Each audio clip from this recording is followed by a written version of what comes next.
Now I'm going to tell you a story, the first story, which is written by Hans Christian Andersen, who wrote wonderful, entertaining, and meaningful stories. There was once a prince who wanted to marry a princess, but she had to be a real princess.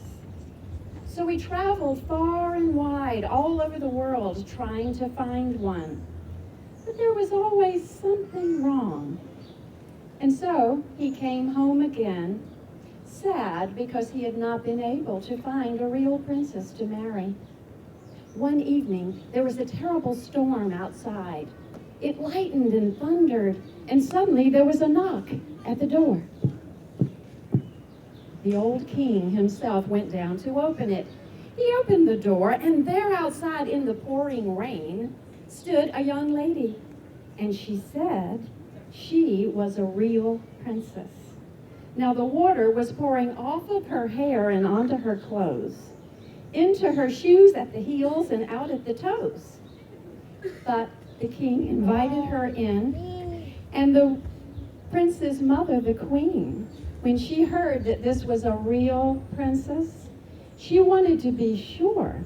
So the queen went into the bedroom, and she put a little pea, this little pea, on the bedstead. And on top of the bedstead, she put 20 mattresses.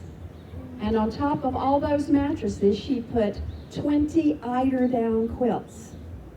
And the princess had to sleep on top of all that. Now, in the morning, when she came downstairs, they asked her, "How did you sleep last night?" And she said, "Oh, terribly.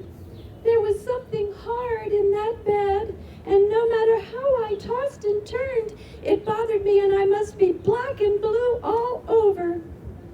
Well, the queen realized that this must be a real princess, for nobody else could be so sensitive.